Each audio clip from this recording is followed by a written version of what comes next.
Hello, and welcome to Spy Hard's podcast, where your hosts go deep undercover into the world of spy movies to decipher which films make the knock list. But remember, this information is strictly for your ears only. I'm Agent Scott. And I'm Cam the Provocateur, watching Scott shave his legs in the tub. You can't look away, can you? I can't. I shave upwards. I'm like Brian Cox. Oh, yeah. Well, just put my shoes down, will you, at least? Okay. Well, before we get to this week's film, you've all clicked play, you all want to get to it, we know, but we need to induct a new Spy Hard Die Hard. Cam, how do you become one? By leaving a 5-star review on Apple Podcasts, and then we read that review on the show and give you your code nickname. I'm sure Cam's been working hard on this code nickname. We wish we could give you more stuff. Maybe we should send you out a medal, some sort of trophy, or some sort of plaque. But we haven't got that sort of budget, so you just get a code name instead. Hey, I put work into these code names, sort of. So they are much valued in the spy community. Sure, I'm sure people are lauding it. They're celebrating it. They're writing it on their jackets next to their 2 slanted pins. This one's a good one. So Okay. Whoever gets this one, it's not bad. Okay, he's building it up, folks. He's building it up. But here we go. Here is our latest inductee. And I thought this week I'd cast our net a bit wider and look at some of our international reviews. So I've looked at our Ireland Apple Podcasts, and we got this one recently from P. Lally. I do believe that's Paul Lally, who actually contributed to our 2023 recap episode. I suggest you go and check that out, folks. It's a great episode, but this is what he writes. From spy fans with love, always quality discussions, and I always learn something new about my favorite film genre from these guys. Very enjoyable. 5 stars. Oh, well, thank you very much. And your nickname is going to be Penthouse 84. I thought you said you worked really hard on these. I'm kidding. I wouldn't saddle someone with that one. The nickname will be Nightshade. Oh, yeah, that's a goodie. That's a goodie. That's a really good one, right? Agent Nightshade. That's a video game. I think, wasn't that a Bond video game? Nightfire, you're thinking of. Nightfire, yeah, okay. Well, Great Nightshade. game. Yeah, it was actually fun. That's like the only one I ever played on a PC. But Agent Nightshade, can't go wrong with that. There you go. Welcome to the Spy Hard's Die Hard Circle. Maybe we should make a clubhouse somewhere. Where would we put the clubhouse? Well, it would have to be in a nondescript location that no one can find. That's why no one's here. That's right. That's why we are partying alone. As usual. And speaking of partying, let's get to the review. Well, here we go, Cam. Before we talk about this week's film, we need to introduce our very special guest making his second trip into the world of spy jinx. It is author and journalist Mr. Henry R. Schlesinger. Hello, sir. How are you? I'm fine. Welcome back to the show. The last time you were here, we spoke about a much more straight down the middle, sensible spy story affair than we're talking about this week. Right. This week I'd like to talk about Red 2, which I believe is a much underrated film. Yeah, we'll certainly get to that. But I just want to check with you, because obviously it's been a wee while since you've been on the show. What's been happening with you for the last year? I've still been writing. I'm working on some new projects, both magazines and books, and hoping to get some things out there. I've done a couple of stories for Airmail News, an online venue. Cool. And last time you were on the show, we sort of spoke about some of your favorite spy movies. So, has there been any sort of spy films you've watched in the last 12 months that have taken your fancy? Not really. Nothing really exceptional. To tell you the truth, I haven't. There have been some good, films out there, but I haven't really seen anything exceptional. I mostly go back to the classics, to tell you the truth. Any rewatches that have popped out? Anything that's kind of come across your radar spy-wise, where you've been kind of excited to see these movies? No, some of the old Bonds, or some of the older Bonds. I've rewatched Skyfall. I've rewatched No Time to Die. Spotted things in them that I liked. That kind of thing. Mostly I've been busy with work. It's fair enough. I mean, I think you're echoing a sentiment a lot of our listeners have pointed out, as we have too, that the last year has not been the best when it comes to spy movie gifts. I'm looking at you, Ghosted and Argyle. I haven't seen Argyle. I think I would have probably liked it better when it was Jewel of the Nile. I don't know. I rewatched Jewel of the Nile fairly recently, and it's no Romancing the Stone. Or Romancing the Stone. It seems to be the same thing. The movies that I'm actually looking forward to, I think it's on television. It's coming out. It's a new Guy Ritchie. The Ungentlemanly Warfare, is that the one? Right. Yeah. They just dropped a trailer for that time of recording a couple of days ago. It looks like a lot of fun. Yeah, I'm a huge Guy Ritchie fan, so I'm still waiting for the follow up to Rock and Roller. I thought you were going to say the follow up to The Man from U.N.C.L.E., but I think the follow up to Rock and Roll is even less likely. Much underrated film. You said you wanted to come and talk about a particular film you just named, and I actually have a question for you about that, which we'll get to in a second, but let's cue it up. Drum roll, please. Cam, what are we talking about this week? Yes, we are talking about 2013's Red 2, the sequel to Red. Who would have known? Right? Yeah, starring Bruce Willis and the whole gang. The whole gang are back. Right. And if you've never seen Red 2, here is your synopsis. Red 2, the best, never rest. Cute. That was good. I like that. That was cute. Unlike the film. Yeah, that's good marketing. Yeah. Retired CIA agent Frank Moses reunites his unlikely team of elite operatives for a global quest to track down a missing portable nuclear device. Yeah. Okay. Yeah. Short, straight to the punch. Mm-hmm. I appreciate that. Right. But I am curious because, last time on the show, Henry, you were speaking about the Russia House with us. As I said, quite a lofty film. You say that, Scott. Both literary adaptations. Is Red 2 technically a literary adaptation? I'm not sure. I'm not sure.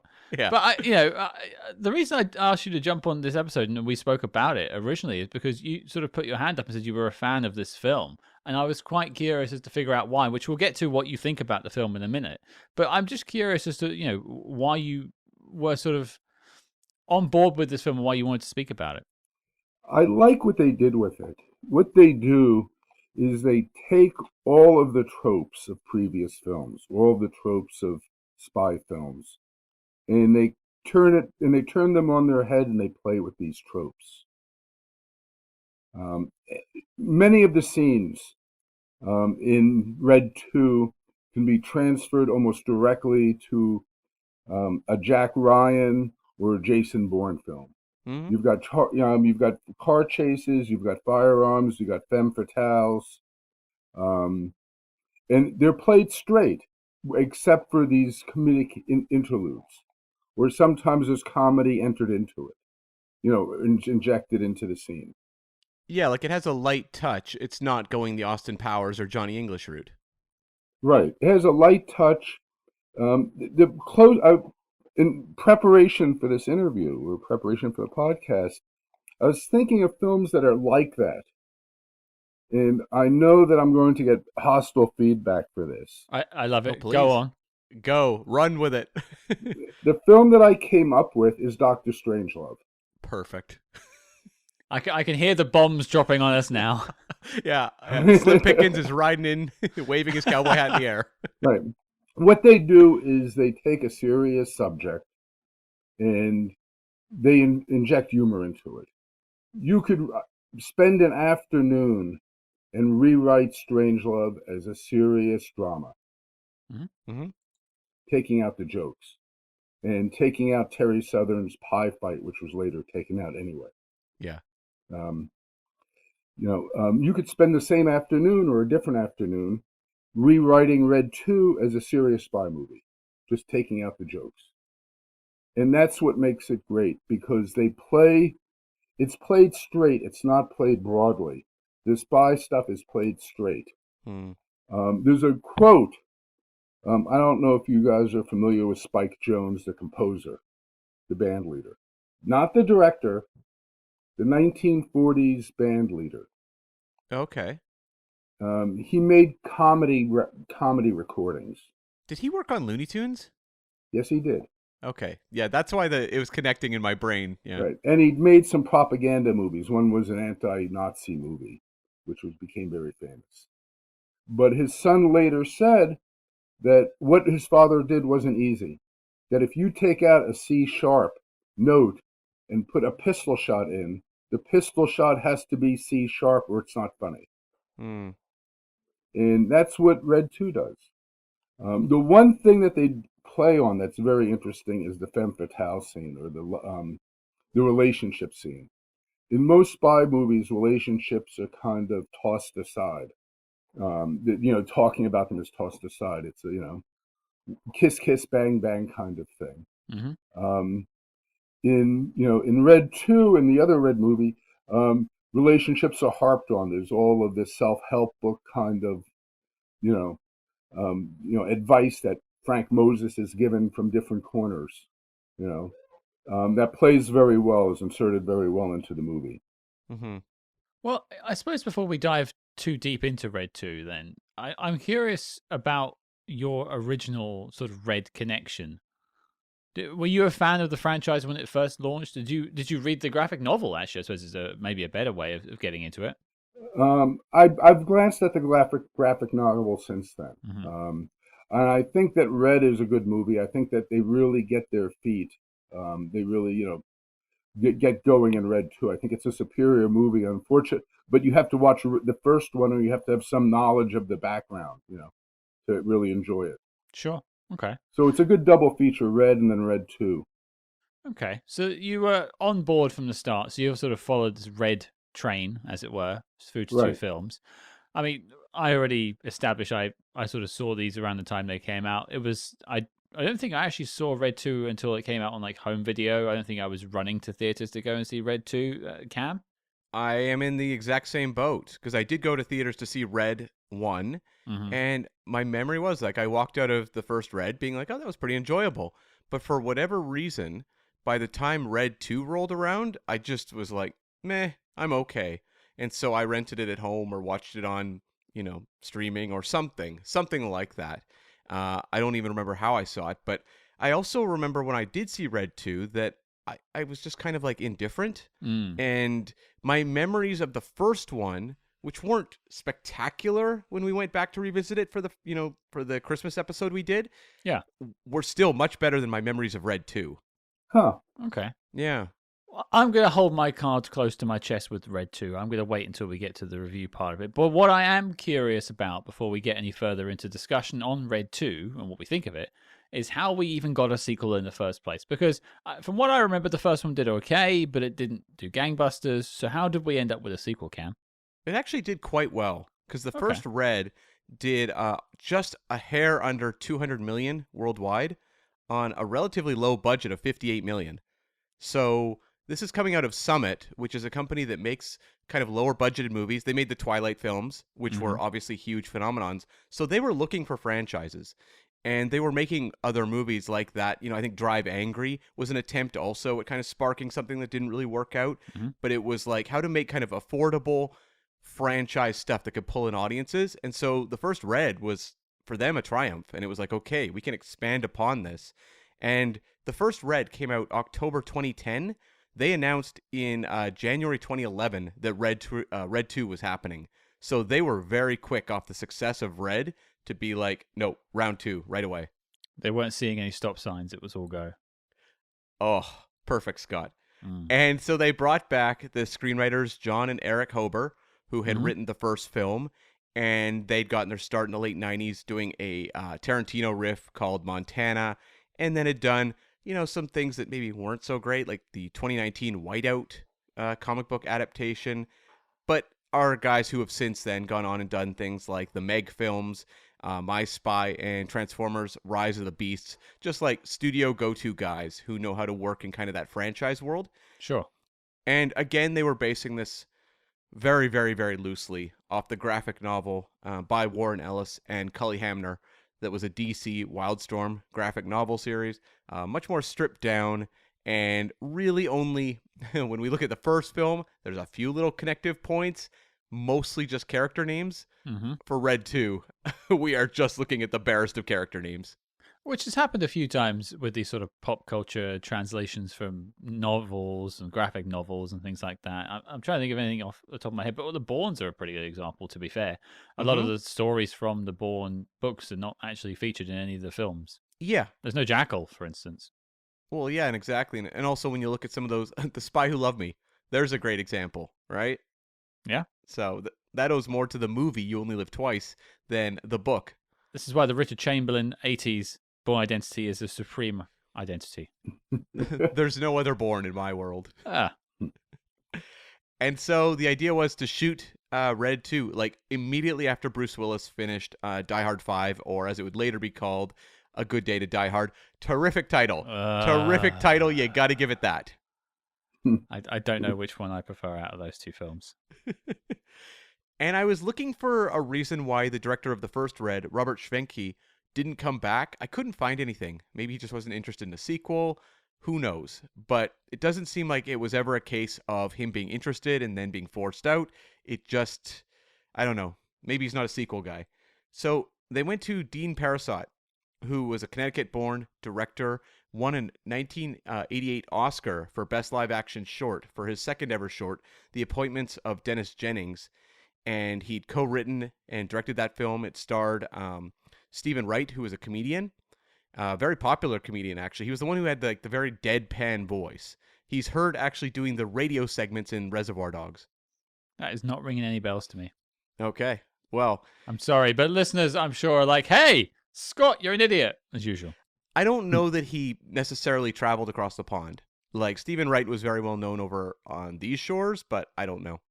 Okay, that's fair. He had very witty one-liners. And the driest of dry delivery ever possible. Like, I don't think you can get more dry than Stephen Wright.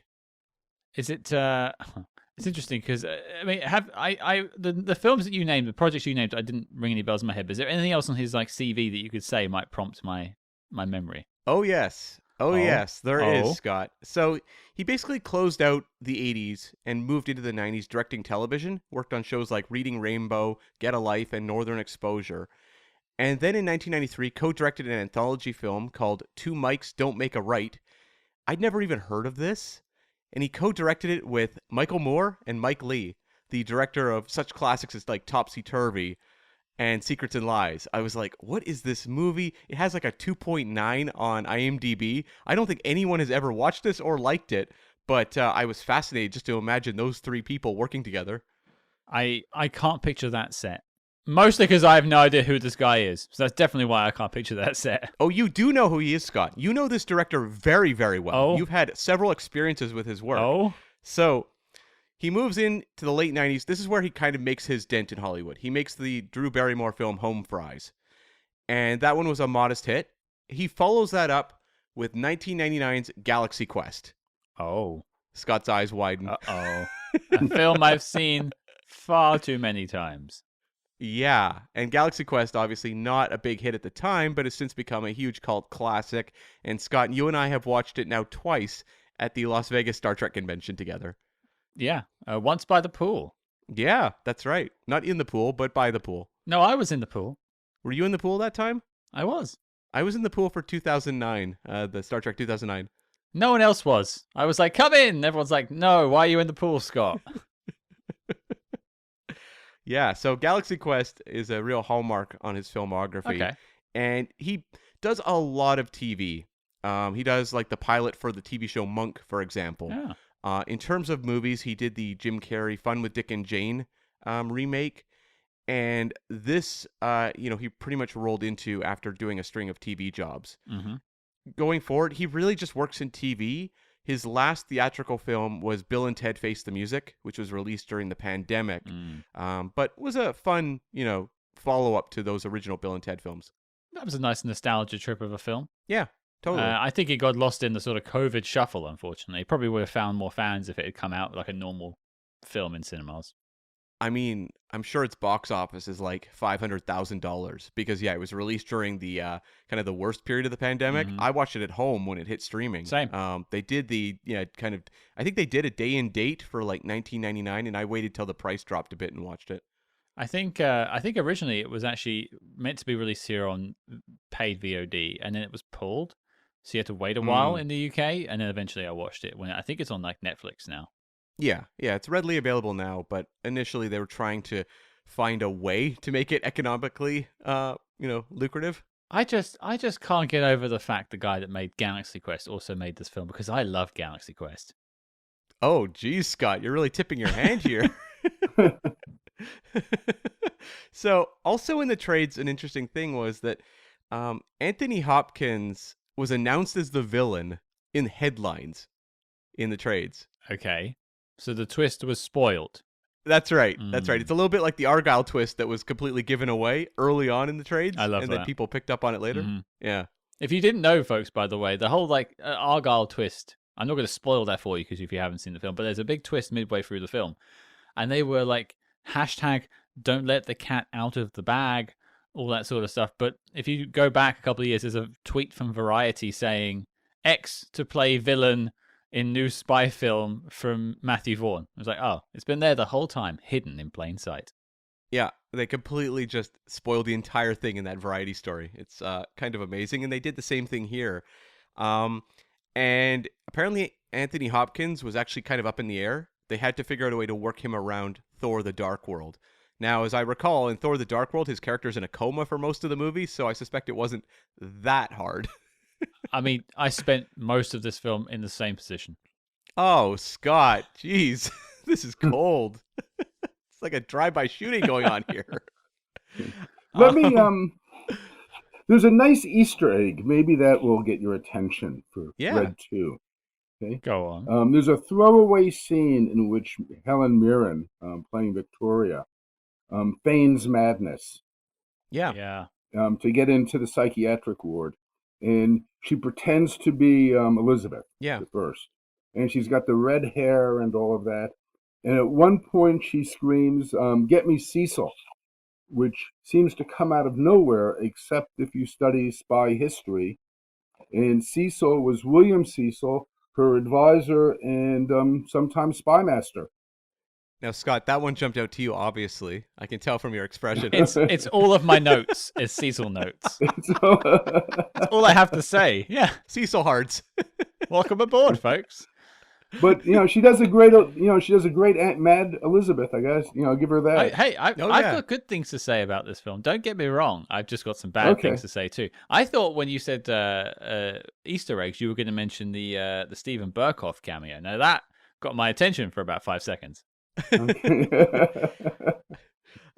Speaking of character actors that are very recognizable, Ernest Borgnine, who had a role in the first film, actually became very close friends with the writers, the Hobers.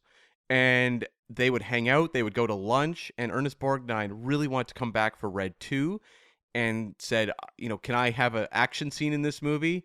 And so they actually wrote a huge section of the opening was all built around his character, and then he passed away. So they had to revise the entire opening of the movie. But originally, Ernest Borgnine would have factored into the whole opening of the movie. He was running around a Costco? Not that part, but from what I understand, all the Titus Welliver stuff, information, would have been handled by the Ernest Borgnine character in a different form. But that information would have come through him. Okay, I can see that. Yeah. Yeah, because when Titus Welliver pops up, you're like, is this all he does in this movie? Like, it's kind of a weird insertion, whereas if Ernest Borgnine had done that kind of material, you can understand organically how that would make sense. Yeah, I get it. I mean, I'm just always happy just to say the name Ernest Borgnine. Who isn't? It sounds great. That's right. And so we said the budget for the first one was $58 million.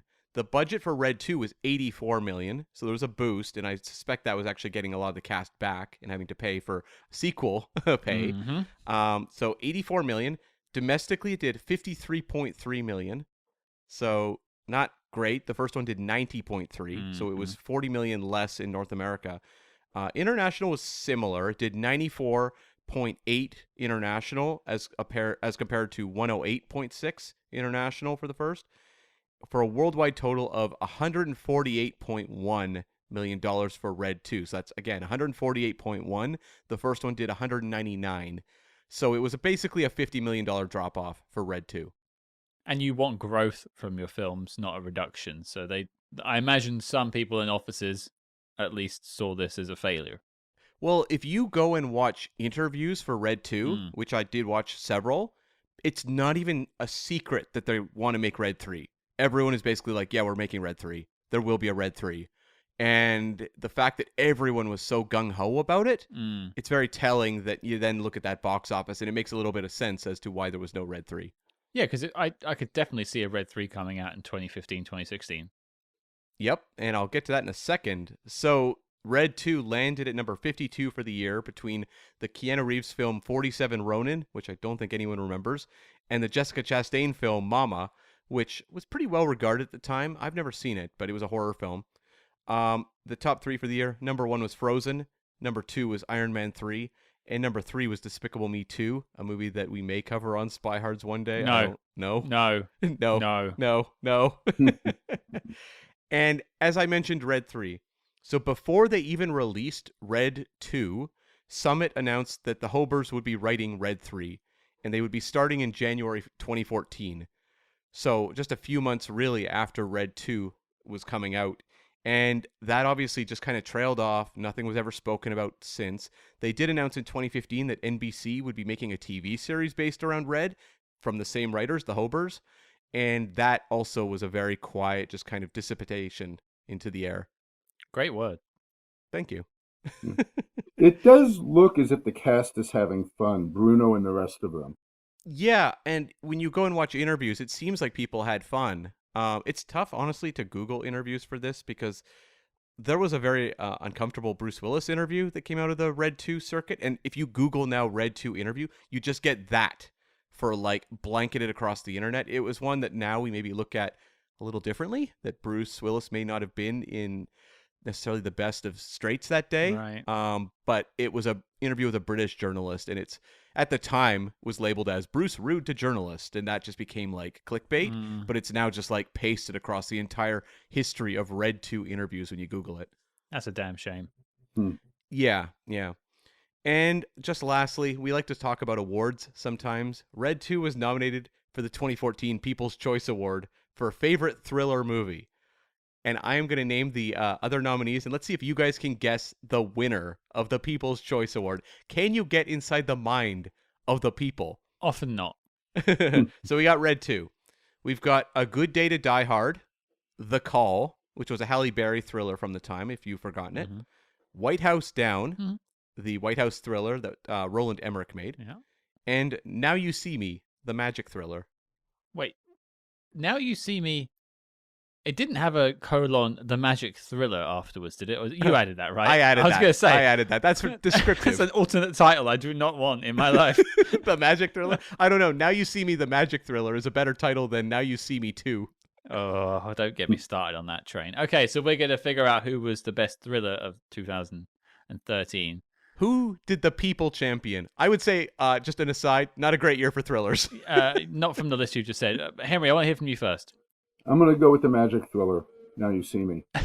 No, okay. We're just going to call it the magic thriller from now on. Magic thriller. The unnamed film, the magic thriller. Magic thriller. Okay. I don't want to go for the same one because it's more fun that way. I mildly enjoyed White House Down, so I'm going to go for that. Okay, Henry nailed it. It was Now You See Me, which makes sense. I think it was the biggest hit of the group of them. Sure. But, those are the people. The people have spoken. Tricks are for kids, Cam. Well, there you go. There you go. Well, it's been an interesting lead up coming from Red 1 to Red 2. We're here to talk about Red 2 Electric Boogaloo. Let's get down to it. Henry, you've championed this film. You've wanted to come on and talk about it. Here is your moment in the spotlight. What do you think of Red 2? I think it's a great movie that takes all of the old Hollywood tropes and pokes fun at them. You've got femme fatales, firearms, fast cars, all of the things that, go at the heart of a lot of these very serious, humorless movies, and it pokes fun at them. There's a scene, another Easter egg or another throwaway scene, when Helen Mirren, Victoria, gets into a sports car when they're escaping the Iranian embassy. Yeah. She calls it, "Can you drive this ridiculous thing?" The sports car isn't admired; it's seen as an oddity. Or it's seen as something silly in the spy world. Yeah. There's another sports car, a Porsche, that's used in another chase scene when they're chasing the Frenchman, the Frog, and Bruce Willis hops in it, action adventure style, to pursue this guy on a motorcycle, and his John Malkovich and Bruno's girlfriend are in a little Peugeot of some kind, pursuing in the same kind of car chase. So they take a lot of these tropes and they turn them on their head. Even the ancient wheeze of the everyman being being called to duty. Which Jack Ryan style, where he's just this ordinary guy who's got to do this stuff. And the movie begins in Costco. He's just this Costco shopping guy who, is right in international intrigue. Is thrust into international intrigue. It's fun the way they, you can see them. They take one trope after another, one cliche after another, and play off it in a very humorous way. They set him up and knock him down, as it were.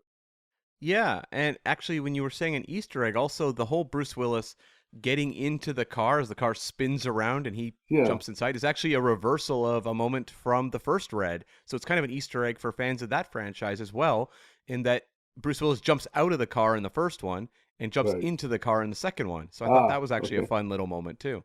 Yeah, it's I don't. If you take your spy movies very seriously, you're not going to enjoy it. But if you take them as entertainments, if you look at them as entertainments, it's a lot of fun finding the cliches, the spy movie cliches that they play with. Even conspiracy theories. Sure. They play with a lot of the current or old conspiracy theories like MK Ultra and that kind of thing. I mean, I'll throw it to Cam in a second, but I want to jump on something first you mentioned. And firstly, I mean, much as it's Peugeot, I now will be pronouncing it as Peugeot because I think that's actually a better way of pronouncing that manufacturer of car. Okay. You've nailed that. Like, everyone should change it to Peugeot going forward. It actually sounds classier somehow. You've nailed that. I mean, I agree on many parts. I think that, it's winking at the genre, but in a loving way, as opposed to sort of sticking your middle finger up not up, the franchise. Oh, wow, Whoa. Scott. Oh, my. It got very red all of a sudden. And blue. But yeah, so I always think about something like Spy Kids, the first Spy Kids film. That was made by Robert Rodriguez as a love letter to spy movies, and I think the first Red film definitely felt the same way. I've got mixed feelings on the sequel, but I know that the Hober brothers, I believe that's their name, definitely had a lot of love for this genre. Yeah, and they clearly are the visionaries of this franchise because the directors are changing. You can tell that they are very much the ones guiding the tone, and obviously we're going to oversee a TV show and Red 3 as well, so it's kind of like their little universe. I guess you couldn't call it Red TV. People would think it was something else. That is accurate. Yes. Yeah. Can't let my kids watch Red TV. Cam, people are already getting a sense of how I feel about it, so I'm going to put myself at the other side of this sandwich. Why don't you be the meaty filling? I think I fall somewhere in the middle. In that I think this movie's pretty much on par with the original Red. Sure. And the original Red is not a movie that I do backflips over. I think it's enjoyable enough, and I felt the same way with this one in that this movie has some weaknesses the first one doesn't have, but I think also has strengths the first one doesn't have. So I think there's actually a total balance in terms of kind of evening each other out, because I think this movie has a much better grasp on tone than the first one did, which I felt, and I remember we talked about that, how it would kind of flip-flop sometimes between very broad comedic moments to like moments that kind of were a little heavy in a way that felt awkward. I didn't feel that at all in this movie. I felt like it had a better sense as to what a Red movie is and how to deliver one. I think it also figures out the Mary-Louise Parker character much better, who often felt adrift in the first movie and would often just disappear. I think there's a very well baked in kind of through line for her character. Yes, it's kind of built around a, female jealousy subplot that gets a little cliche, I think, but beyond that, they find a reason why her character is invaluable to what's going on in the story. And I think they didn't quite crack that in the first one. Well, it's a natural progression of her character from the last one, because she was a bored at home, down on her luck, dating life was terrible, didn't like what she was doing as a job, and this ex-spy turns up and whisks her on a globe-trotting adventure. She's shown this life of excitement and has a taste for it, so of course she wants more. Sure. Well, I mean, it's kind of following the, we mentioned them earlier, Romancing the Stone, Jewel of the Nile kind of concept, right? Mm-hmm. But whereas it felt like Kathleen Turner is integral to what's going on in Romancing the Stone, Mary-Louise Parker often got kind of pushed into the back seat for the first read, whereas here I think feels much more vital. And I think for me, though, where this one falls short of the first one is more in terms of there's a lot of emphasis on plot, and I think it kind of bogs the movie down in terms of its energy by the time you get to the end. Like, I don't know that I would have aimed for this movie to be 2 hours. I think if you cut it down a little and made it a little faster paced, it might have clicked with me a little more. But ultimately, I can't say that Red 2 is a step down in my eyes from Red 1 that much. No, I completely agree on some points you made there, Cam. I think I think what they do with Mary-Louise Parker is actually a decent progression from where she is before, which is it's actually quite good to say, because I could see a different film treating her as just a side character that you just put away and you get back to your spies. Also, it's Hollywood. So, like, suddenly Catherine Zeta-Jones walks in and they're like, give her most of the screen time. That is such a common thing as well, especially for female characters. I mean, they do the whole jealous girlfriend thing, which I don't like too much. And one of the best scenes. What's that? The jealous girlfriend part? Yeah, when she walks out of the hotel in the new outfit. Oh, sure. Yeah. And says, we're in Paris. You're supposed to spend your boyfriend's money. When he gets taken down by a Russian biatch. That's hysterical. Well, I think we're actually let's do it. It looks like me and Henry are different sides of the sandwich. I'm going to get to what I think about Red 2, because I've been pulling my punches. I'm going to go in for a haymaker. Well, no, not really. Well, I've okay. Maybe I've been coloring it the whole time. Who knows?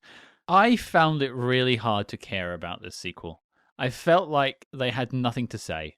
It felt like it was people talk about in Hollywood where you have like a sequel because you need to rush a sequel out because the film was so good. But what story are we telling? We don't know. Just get a sequel out quickly. We need money. And this film, for me, just reeked of that problem. I felt like they had nothing to say about the characters and no story to tell. So the problem I found is, much as I enjoyed seeing John Malkovich running around being a lunatic, Helen Mirren just being Helen Mirren, some really fun stuff that I enjoyed in the first one turned up to 11 in the sequel. All fun to see. I think there was nothing here to talk about. There is no plot that I'll ever remember. I think there is too many villains that lose itself in that. It gets all muddy. You don't know who I'm supposed to be focusing on, and it forgets to talk about it for a long amount of time. Catherine Zeta-Jones is a villain for a little while. Neal McDonough is a villain for a little while. A couple of other stuffy British guys are villains for a little while. And you don't really get to sort of a genesis until you get the big heel turn from Anthony Hopkins, which was, of course, spoiled online. But not that we remembered. Not that we remember, but that's by the by. I just don't think there was a focus. It lacked focus. But suffice to say, I just didn't enjoy myself, which is one thing I really did in the first one. I just it was a turn your brain off, just enjoy the spy action adventure, don't think about it too much.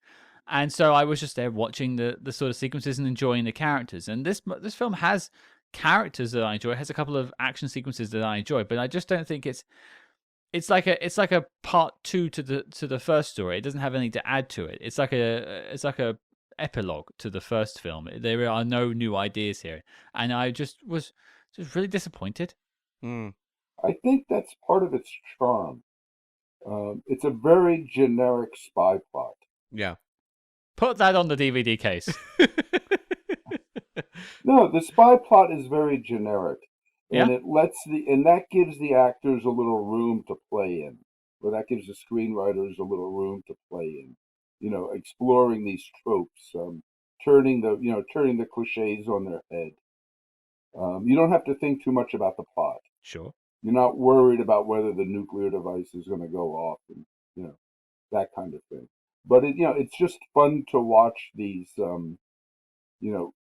usually taken very seriously plot points, um, played with. The scene where Bruce Willis is drugged and brought back to the hotel room. Yeah. Um, she keeps slapping him. Right. And you can tell that, she goes from trying to wake him up to retribution. I thought that was hysterical. Or where she goes out shopping and, delivers this little monologue as she gets into the taxi. I thought that was, funny. But what I hear from you there, Henry, is all the stuff you're loving is the Mary-Louise Parker's character's actions, which is a step up from the first one. I've got to say, that's a good thing. Yeah. Yeah. Her character, grew in the second one. Mm-hmm. She does more things other than being afraid, or, she's acclimated to the world of espionage. Yeah. Well, I love how she sees Catherine Zeta-Jones, who's kind of this seductress type of character, and she has her own approach. Yeah, femme fatale. She has her own approach to getting information that we see through her. It's like this very almost like loving, sensitive kind of femme fatale approach that really works for her. And I like that it's not her looking at Catherine Zeta-Jones and being like, how do I do the exact same thing and try to be better? Yeah. She has her own unique, quirky approach that feels driven by her character, not by trying to copycat. Right. Even the John Malkovich character grows a little bit. I think they all hit a stride in the second one that they didn't in the first. They understood the characters better. The writers understood the characters better, and they got to play more, if that makes sense. Mm-hmm. Sure. Well, let's pivot over to things that we liked about the film more specifically. Henry, I'll put you on the spot. Do you want to call out a certain moment or a part of the film, a thematic part of the film that you really enjoyed about Red 2? I really enjoyed the way it hung together. That the way all of the cliches turned on their head hung together, and worked. It worked as comedy, and it also worked to forward the plot. I thought they did that really well. Like the seduction of the frog. Sure. A sentence that hasn't been said on the show before. Right. It was. It was. It was funny, and it was something you don't see in spy movies, but it worked. It forwarded the plot. It moved the plot forward. And I think that the writers, felt less constricted in the second one, if that makes sense. Yeah, it felt like, I mean, I mentioned kind of the tone feeling a little kind of all over the place in the first one. It felt like the writers and the director, Dean Parisot, directing this movie, had a much more clear idea as to what a Red movie was, whereas I felt in the first one they were trying to find it a bit. Yeah. Well, there's sort of an irreverence, a tonal irreverence, I think, for it. And it's sort of like, these are all old people in air quotes, but they're still super active. It makes jokes about them being old, but it doesn't really like portray them as inadequate in any way, which I quite like. But also, like John Malkovich, we mentioned him a moment ago, his character is like really Looney Tunes in the first movie. Like he has very, very, very broad comedy stuff, whereas I felt like he was a little more honed down in this movie. And I don't know if that was because they wanted Anthony Hopkins to be the bigger personality, the kind of the goofier one in the movie. But it felt like Malkovich, they were like, try to bring in a little more reality than the first movie. I mean, he has his moments. I think that his final shot is him in a full like flamenco outfit with fruit on his head, if I remember correctly. And? Oh, I didn't see, Cam. That's what you're wearing right now. I mean, I don't know. When I see like him running around with like the stuffed pig in the first movie, sure, they're like, that's wacky. But it's Anthony Hopkins that's carrying the stuffed pig in this movie. So it's almost like them acknowledging that he's the more outlandish character in this, in the world of Red 2. Yeah, he's certainly very kooky. He is incredibly kooky, especially when he first shows up. Always nice to see Anthony Hopkins in a cell. That's true. Yeah, you can't go wrong, really. It writes itself. That was the problem with Hannibal, was he wasn't in a cell for that movie. That's how you fix it. But, well, there you go. That's a good opener there. Cam, I like from you. I actually really enjoyed Lee Byung-hun in this movie. An actor who I feel they've never cracked what to do with him because he's such an incredible physical performer. And I felt like Dean Parisot did a really good job shooting the action scenes. I'm not sure if it was him or the second unit person, but like when you have that scene of Byung-hun with like the door of the cooler, like that he's holding on to, taking down an entire army of people. Yeah. The physical grace and the willingness to kind of step back and just show his like ballet like martial arts skills. Mm-hmm. That's exciting to me. It's not chopped to ribbons. I can get a clear sense as to how good he is, but I also thought he's really quirky and funny in this movie. I think on paper you could easily look at that character and just be like, they're just replicating Carl Urban. And I did have a bit of that sense initially when they set up that character again, because it's this the best of the best, assets that is being sent towards our heroes that has a pivot point at a certain point in the movie. Mm-hmm. But I thought like they made that character, the Han character, kind of odd, kind of unusual, and you had an actor who got to showcase not only the martial arts, but like the dramatic side he could pull off. You get the intensity of the character, but also the comedy. And, when I look at, Lee Byung-hun, I think of what is he known for? He played Storm Shadow in the first G.I. Joe movie. He was one of the Terminators, one of the bad Terminators in Terminator Genesis. These are not great films, and I just don't think North American films have known how to use him very well. He's very, very strong, back, in his foreign films he makes. But in terms of North American movies, I think Red 2 might be the best showcase I've seen for him. He did get the comedy down. He was great, yeah. He does it in one line in the very beginning of the movie, where he goes in to assassinate the warlord or whatever he is, the crime lord, and he has to take off all of his clothes. He goes, "Really?" Yeah, I mean, if you go back and watch his like South Korean films, movies like I Saw the Devil or The Good, the Bad, and the Weird, like this man is like a movie star. He's incredible.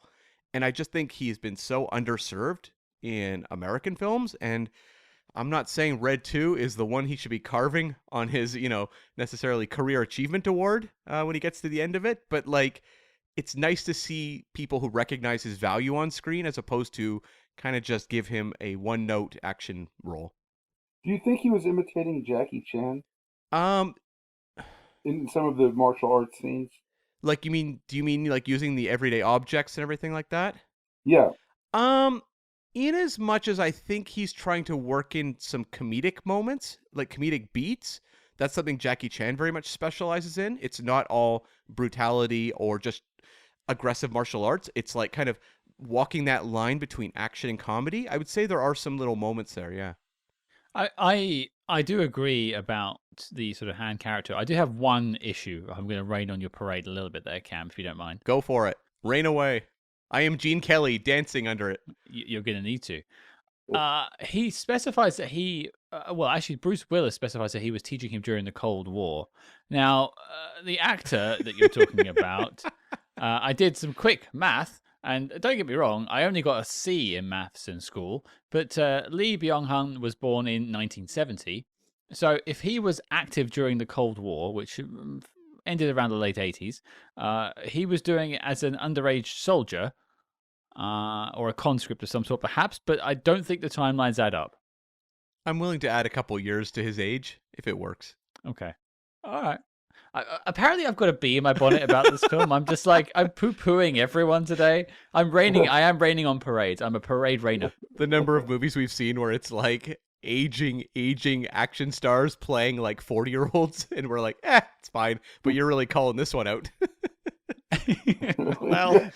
Well, but I will give you a like. I can't wait to get to our View to a Kill episode where you've got the entire MI6 team is over 60. Oh, a woman. Oh. Yeah. There are two things I want to call out as likes, I think, because I'm the last one on the list, so I'll throw in a couple of extras. Firstly, I think it's absolutely great that Catherine Zeta-Jones thinks that bald men are sexy and virile. Oh, jeez. I needed that confidence boost today. Thank you, Catherine Zeta-Jones. And I desperately needed it. And secondly, I just was so happy to see Helen Mirren and John Malkovich just letting loose. You know, they both have been in very stuffy roles in the past. And I know it's a lot of the same of what happened in Red 1, turned up to 11, as I said earlier, but I just love seeing them in these sort of slightly comedic roles. Well, maybe let's break them down and just start with like Catherine Zeta-Jones, who sports a Carmen Sandiego hat like nobody's business. She does. Like adding her to this movie, I thought made a lot of sense. She fits in well in that world. Wasn't she in Ocean's 12 with Bruce Willis? I think she was. I can't remember which movie she got added to the team. I think it was Ocean's 12. But she just is such a natural like comedian, and she's also very good dramatically. And so to have her playing this character who's walking just that line of the absurd, I thought she was perfect. It was Ocean's 12. Okay, perfect, yeah. Yeah, I think she was great. I thought they would end up introducing more characters into this sort of cavalcade of retired and extremely dangerous operatives. You don't really get that many more. Because I thought they'd go down more like the Expendables route and add in a bunch of just your favorite icons from the 80s or 70s or whatever. Yeah. Or people that are playing against type, which is kind of what this series is known for more than Expendables is. But yeah, I think Catherine Zeta-Jones is probably the best addition to the team. You could almost see them adding her husband, Michael Douglas. Like, he would have blended in well in this world, even. Like, because it surprised me a little, too, because you had Morgan Freeman's character died in the first one, that you think they might feel more of that compulsion to inject multiple other actors they could market in their trailers. But it really is just Anthony Hopkins is kind of the big aging star, and Catherine Zeta-Jones was not that old at that point. So, yeah. Who plays the oligarch? The KGB officer turned oligarch. Is that Brian Cox?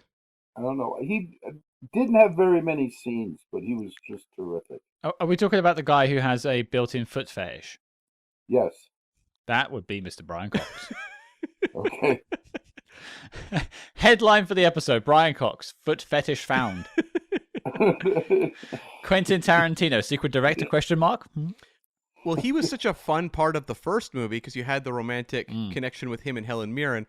I wonder if Brian Cox was busy shooting something else for Red 2, because his character is pretty minor in terms of screen time here. No, but he does just a terrific job. Giving them the suicide pills, which is another trope. Spotting for Helen Mirren when she's shooting, and then the goodbye at the plane when they're going to meet at Turk and Caicos, that kind of thing. I mean, I think he wasn't in often, but he did a very good job in it. I thought it was just.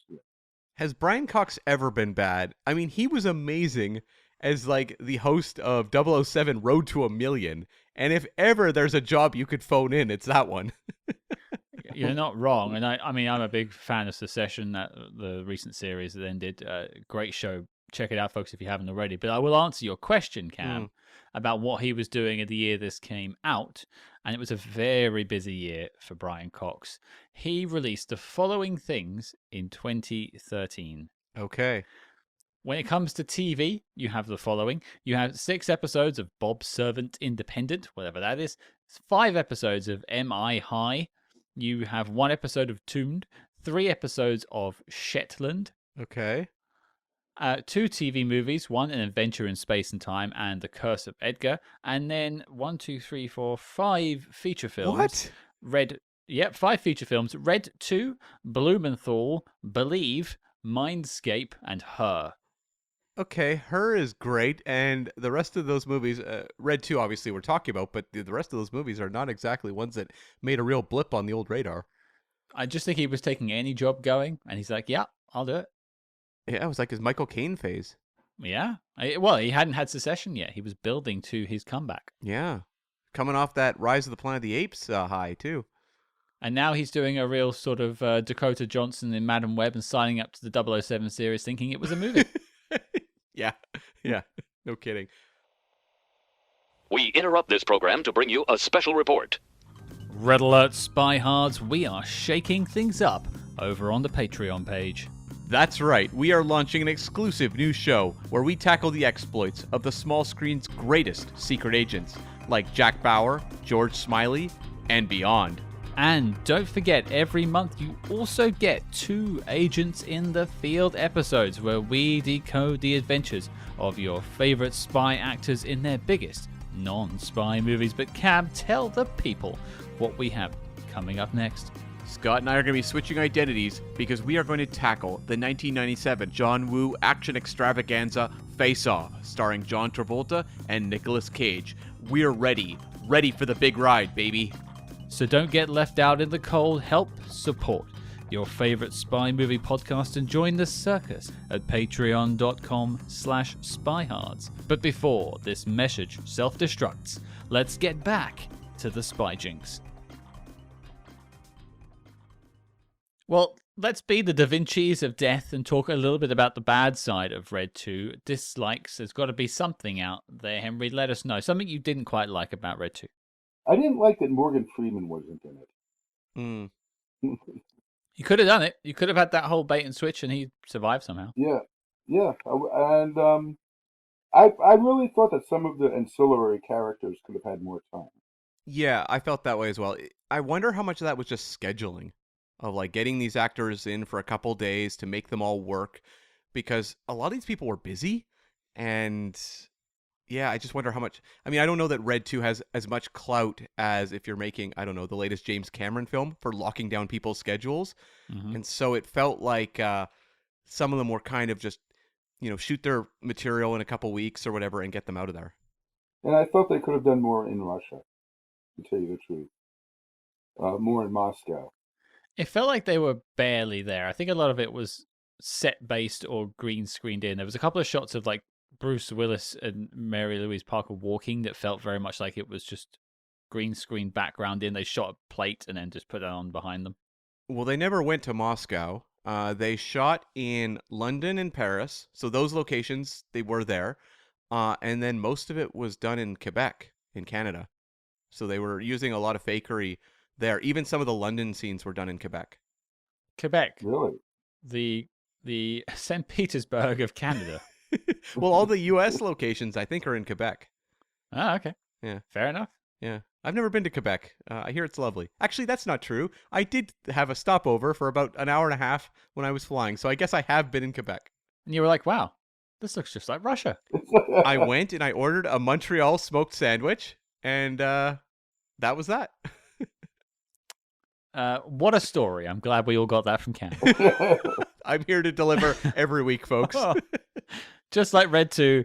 Oh, we're all happy with it. Cam, what about you, a dislike? Okay, so I'm just going to toss out a quick one, which is the product placement in this movie is really embarrassing. Oh, boy. The Papa John's pizza visit. I was like, oh, my God.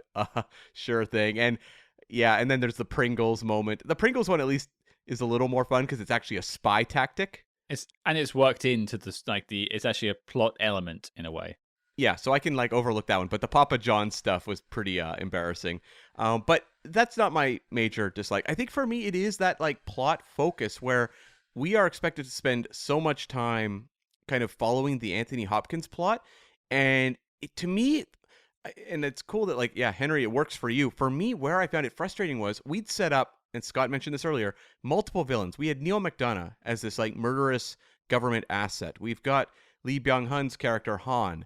We have various other interests, and they all just wind up taking this back seat, which can work. A twist can work. But to me, it just felt like I was building up interesting personalities, or at least having interesting character actors that just didn't get much to do. It's interesting. It has that sort of problem that I would say, this isn't a first, by the way, but a lot of people have said about The Living Daylights. Oh, yeah. There's just too many villains and no coherent sort of one person you can focus the story around, and it just makes the plot feel muddy because there is no central focus. There's no central drive for our characters. They are doing something, but they're often just talking about what they're doing. There's no antagonist propelling them forward and they're trying to keep up or anything like that. It's more just a lot of machinations happening in other places for a lot of this film until it all comes together. You see Neal McDonough is just going around interrogating people in the background. It's not really felt by our characters. They know they have to keep moving somehow because the plot tells us that, but there's no actual feeling of pressure because you're not seeing them being thwarted time after time. I would have liked to have seen more spy gadgets, I think. Right. Yeah, there's not a lot of gadget stuff. There's a lot of MacGyvering. Yeah, of course, yeah. Helen Mirren pulls the pick out of her, from under her fake skin, the Pringles package, that kind of thing. So there's some MacGyvering, but there's not a lot of spy gadgets. You do get the old classic in the heel of the shoe Yeah. poison thing, or whatever, that you'd store stuff in there. Right. And Malkovich's phone. That's another one. Well, that's a MacGyvering thing. He looks like he has 3 phones put together, each going to a different, location, dialing into a different location.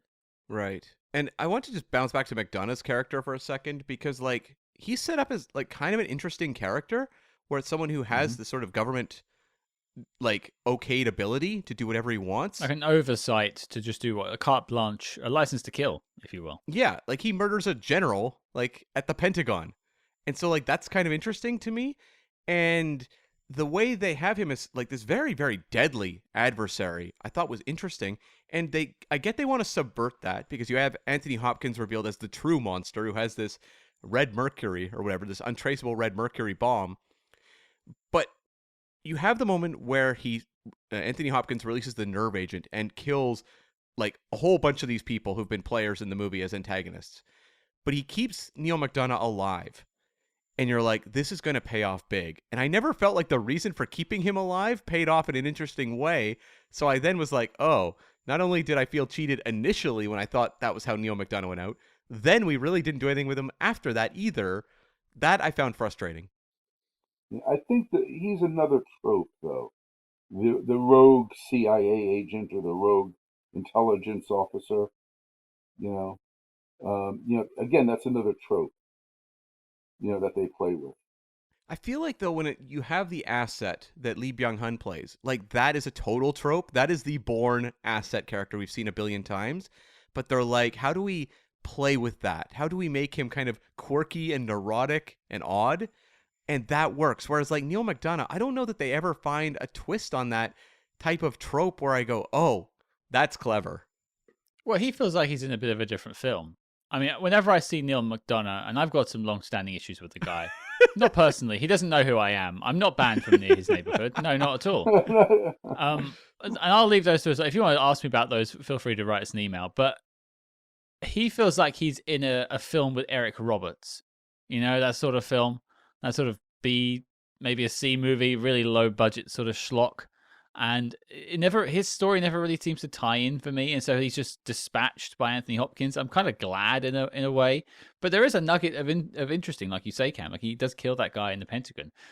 It's interesting that they do that, but then really don't pay off the character at all. I wonder if there was something they wanted to do, couldn't do for time, like you say, it was a time problem. But then again, I think, is Neal McDonough busy? No, I don't think that's an issue with scheduling. No. If anything, Anthony Hopkins is the issue with scheduling. Yeah, that does sound right. And I'm gonna spin that off into my dislike. And we've tackled a lot of them. I've already made jokes about a lot of my dislikes, or I've commented on them. But I think one of the most damning things about Red 2 is, unlike Red 1, where there are moments that I actually can recall, and this being the second time that I've watched it, I still don't think I could recall any particular sequence from it.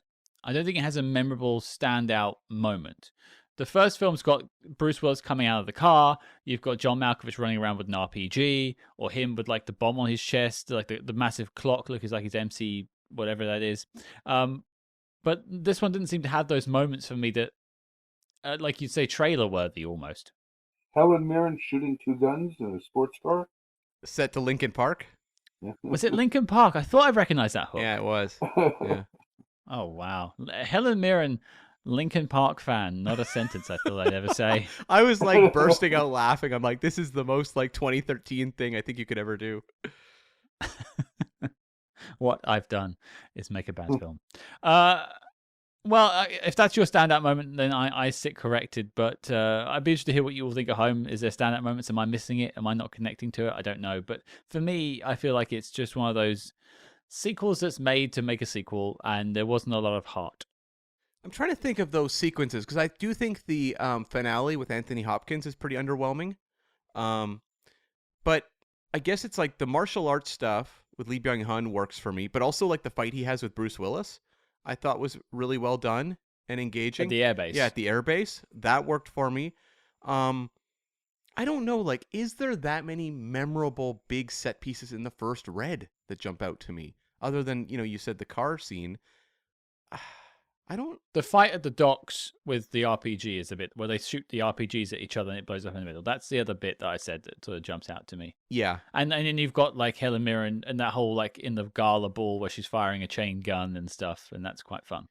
It's more like, I feel like the Red movies, what tends to stick more is a shot.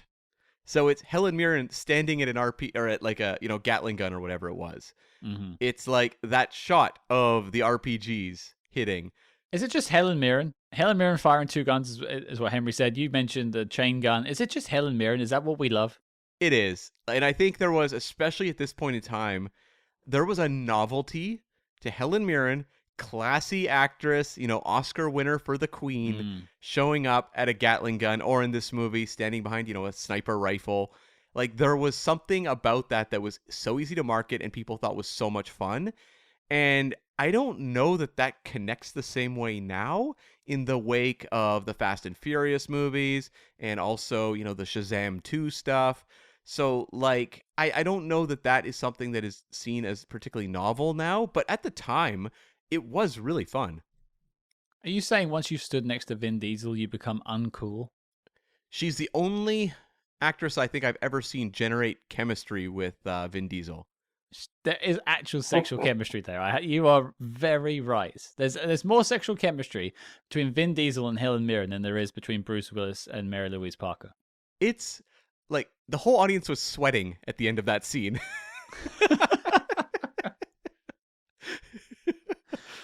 Oh, well, there you go. Well, before we wrap it up with the knock list, I'll throw it out to any final notes that people have. Henry, anything else you want to mention about the film? No, I think I've said everything I need to say. Sure thing. What about you, Cam? I've got a few things. I was amused at the start where Bruce Willis is saying they need to move to Canada because it's the high ground and they'd have a kill zone. I'm like, wow, is that what we're known for? I had no idea. And I guess the fact the movie was shot in Quebec underlines the joke on that one a little more. Sure. The only other thing I had was I actually thought David Thewlis was actually really fun as the frog. And you get the whole, stunt sequence where he's on the bicycle and they're chasing him, or the motorbike, I should say, not the bicycle. David Thewlis can pedal like nobody. That boy flies. He's like E.T. He's like flying. No, I thought that like David Thewlis, again, he's the guy you want for these small roles like this because he really pops and he's fun. And you get the big scene of Mary-Louise Parker seducing him. And it worked. I thought like we were saying there wasn't as many new additions to the cast as you'd perhaps expect. But at least injecting character actors like David Thewlis goes a long way with me. I mean, when they're smashing his priceless wine bottles and he's like flinching at it, it's just quite a fun subversion of the classic interrogation trope, as you would point out, Henry. Yeah. And also, I mean, just, I don't know if people know this, but David Thewlis did all of his own motorcycle stunt driving. You mean bicycle, right? Yeah, bicycle, yeah. Yeah. All of it. All of it. All of it. All of it. I've got two notes. One, I'm just going to keep on reminding myself that Catherine Zeta-Jones said bald men are sexy. Thank you. That's the memorable moment I'll take away from this film. And I want to tip my hat to this film. The first film didn't do this, but the second film has these interesting transition shots that come up a couple of times that use the comic book style from the comic books, the art style they use in the comic books. And I think there's like an intro sequence as well that does the same thing. You get sort of character illustrations in the style that the graphic novel was done. Mm-hmm. And I thought that was just sort of a nice nod to probably fans of those comic books and, just people who know a little bit about the lore of Red. Well, I thought like the score, which is done by Alan Silvestri, was rather anonymous through the movie, but it starts off. I didn't notice it. Yeah, but it starts off really strong. Like those images, and they had kind of this electro music playing. I was like, this is actually really cool. Like this is kind of launching the movie. Well, I thought that was a nice note to finish off on, but let's get to the knock list itself. The reason we are here to find the best spy films of all time. Red 1 didn't make the list, but Red 2 It's got its fans in this episode. Could it make the list? We'll find out. Henry, you're our guest. You're up first. Is Red 2 making the list of the best spy movies of all time? No. Succinct. I like it. Yeah, why not? Because I don't think parodies are generally that well regarded. At heart, it's a parody, right? It is, yeah. Are there any spy parodies that do jump out to you as movies you would have to include? I guess Doctor Strangelove somewhat counts there. Right. I'll say it, but I don't mean it. Okay. Casino Royale, the 1969 one. Oh. I have a secret crush on that film. I write it love letters every Valentine's Day. It's not a perfect film, but it has its moments. Not a perfect film. I'll just I only said it to make Bond fans' heads explode. If you mention that on like Bond forums about you mentioned like the great cinematography in the film or something like that, people will lose their minds. Yeah. It's a really fun thing. It's like a fun grenade to throw into a room and then walk off. Yeah, it's like saying the Blade Runner got its title from a classic science fiction book by Norse. That one flew over my head. Yep, well over my head. The movie Blade Runner. Yeah. Okay. Picked up its title from a 1969 or 1970 science fiction book that has nothing to do with the movie. Oh. The screenwriter of Do Androids Dream of Electric Sheep just liked the title. Yeah, Philip K. Dick. So he just put it down as a working title, and the director liked it. So that's how Blade Runner the movie got made. It is a great title. It's a catchy title. Yeah, I'll give it that. It is a great title.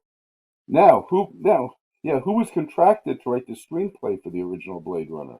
Not the Philip K. Dick, but the Norse. Pass. Yeah, I'd have to look that one up. Pass. William S. Burroughs. Oh, okay. Interesting. It's actually about doctors. Blade Runner is actually about underground medicine. Interesting. That's a whiplash. Huh. Yeah. The book isn't bad. It's just unfortunately titled because the movie stole the title. Yeah, it's happened before. Okay, well, there you go. So that's one no from Henry. I think everyone knows what my vote is, but Cam, can you give Red some sort of a graceful funeral? Christmas is over, Scott. And that's when we covered the first Red. No, I mean, to me, like, I just, as I said up front, like, to me, this is about on par, pretty close to the first Red, but I didn't think the first Red was one of the all-time great spy films, and I don't think this is either. This, to me, like the first one, though, feels like a movie that in a different era would have played on TV constantly and would have built up a lot of love over time because of that.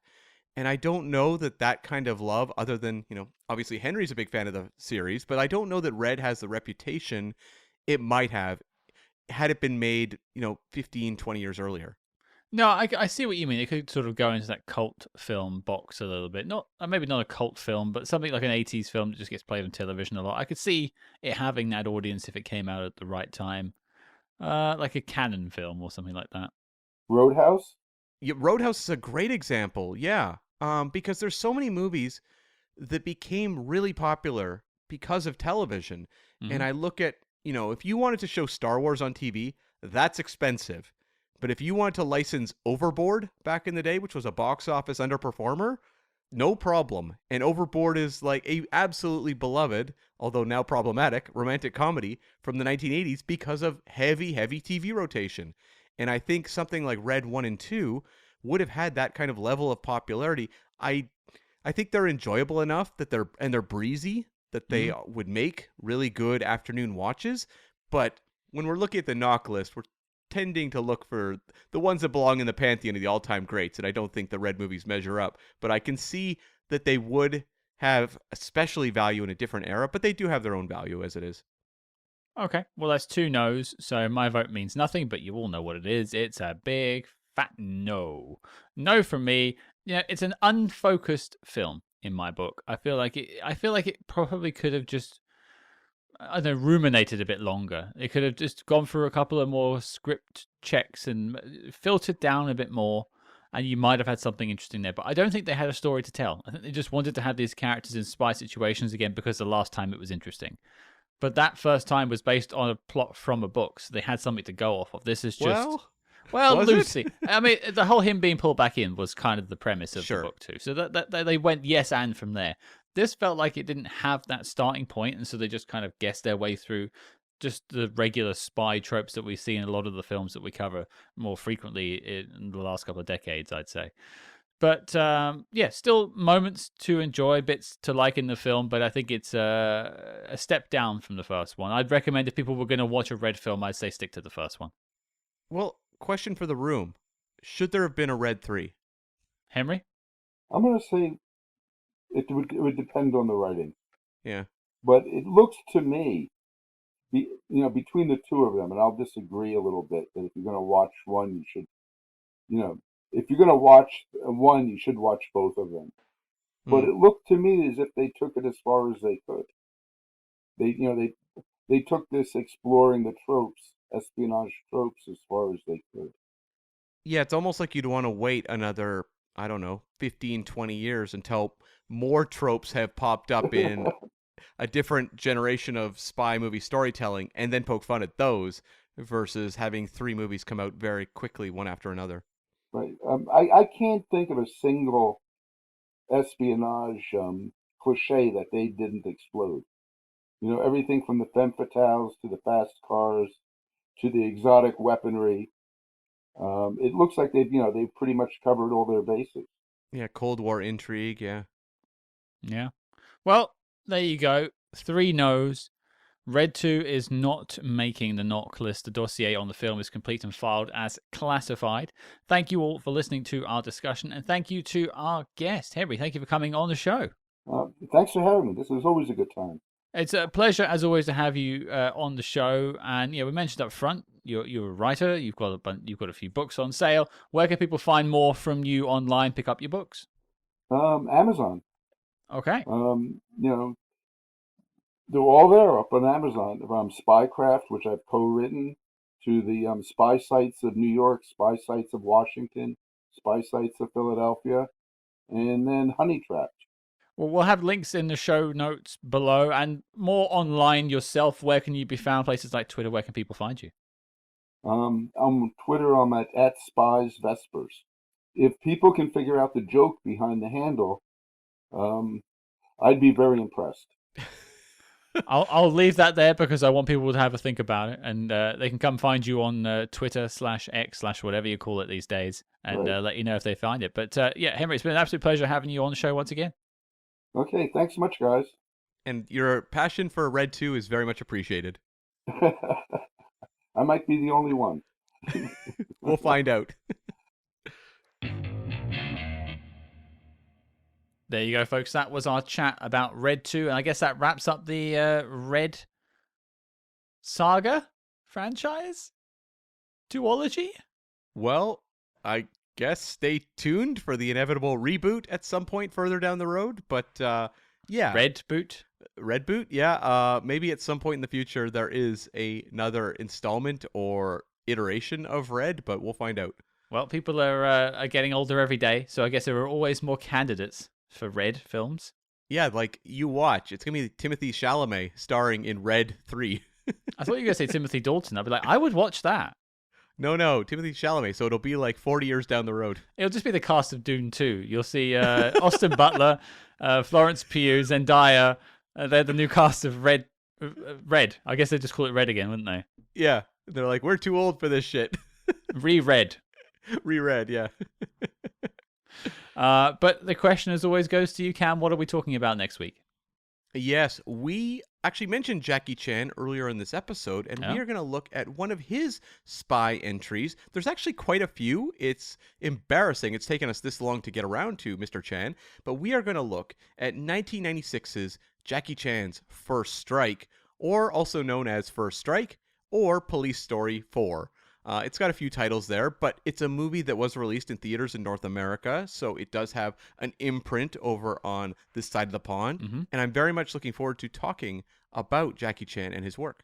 Yeah, he's an actor I've seen some of his films, but really not enough as I should. So I'm glad I'm adding this to my filmography because I haven't seen this film before either. Very excited to see what Jackie Chan can do in the spy genre because one of my first spy movies was a Jackie Chan spy film. Yeah, right. So your mission, folks, should you choose to accept it, is to join us next week as we take a look at Jackie Chan's First Strike, or whatever title you know it by.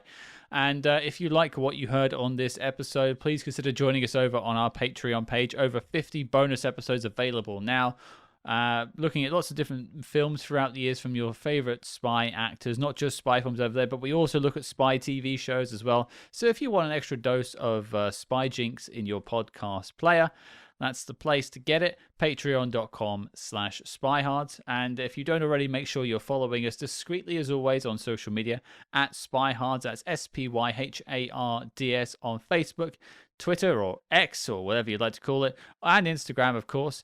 And until next week, folks, you'll find Cam and I shopping at the local Costco and arguing about our favorite types of toilet paper.